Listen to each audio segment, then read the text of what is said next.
Good morning. It's a real joy to be with you here this morning, and I'm particularly grateful to the ministry team in the Chalk Valley for giving me the opportunity of giving the address this morning. The story of the resurrection of Jesus is a seesaw of emotions. Throughout the Gospel accounts, there are those who are happy and overjoyed at the news, and there are others who are troubled and even dismayed. And the story we have read this morning, the story of the disciples walking on the road to Emmaus, is one of those narratives where news of the resurrection brings only despondency and dismay. It was Easter Day when these two disciples were walking back to Emmaus, a distance of about 7 miles from Jerusalem. They were confused and they were troubled, and they were heading back home where they could forget about the whole thing. And I am so glad that these two people are in the gospel, because there are days when I need them and their example, and I think that that might be true for all of us. These disciples from Emmaus missed Easter. Oh yes, they were there. They were in Jerusalem. They were spending time with the other believers, but somehow, even though they were involved with the group, emotionally and spiritually, they were somewhere else. They didn't get the Easter moment. And there are times for us all when we are engaged with church, coming to worship and spending time with other Christians, but for whatever reason, we might be somewhere else in our heads. We are present in body, but not in mind or spirit.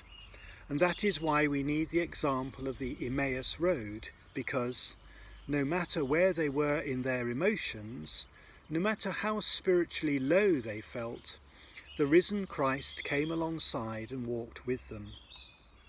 The beauty of this passage is that Christ understands that the two disciples are feeling spiritually low, but his presence with them is not dependent upon them understanding him. His presence with them is dependent on him understanding them. Christ understands how they feel, and so he becomes present to them. The risen Christ walks with them, even though they do not understand.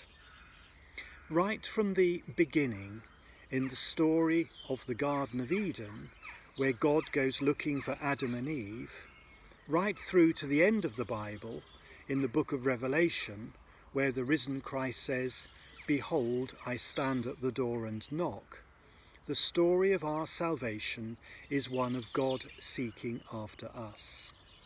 Even when we do not understand, even when we are hiding from him, even when the door is locked, even though we are not looking for him, God comes looking for us and is present with us. Easter comes to us, and that is God's love to our world. This is love, that God comes into the chaos of our current lives and shares our anxieties. The light of Christ fills the darkness of our sadness and our turmoil. So ironically, when we are feeling lost and far away from God, that is the time when we are closest to him. Because Jesus understands what it is like to feel far from God, Jesus cried out on the cross, my God, why have you forsaken me?" Christ understands, and so he walks with us on our Emmaus Road. Well, that's okay, we might think. But there are times in our lives when we feel so low that even if we sense Christ with us, we don't have the energy to respond as we think we ought to.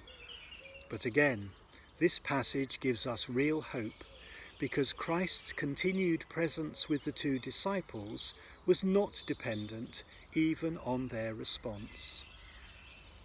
Christ stayed with them in their ignorance and in their darkness. And so he stays with us, even when we do not have the strength or the understanding or the wit to respond appropriately to him as Lord. and that is love.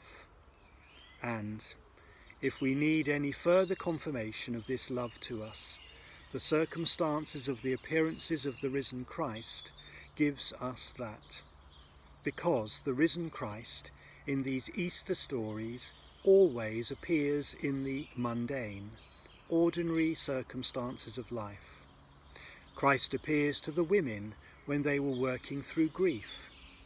Christ appears to the disciples when they are locked down in a room in Jerusalem. Christ appears to these two disciples as they walk along a road. Christ is found in the ordinary. Christ comes to us in our world. We are invited to accompany those first disciples on a journey of faith, faith that will take us through anxiety and sorrow to meet the Jesus who has accomplished his Father's work and longs to share the secret of it, and the gift of his own presence with us, his followers. For those first disciples, as it is for us, the road to Emmaus is just the beginning, and so welcome to God's new world.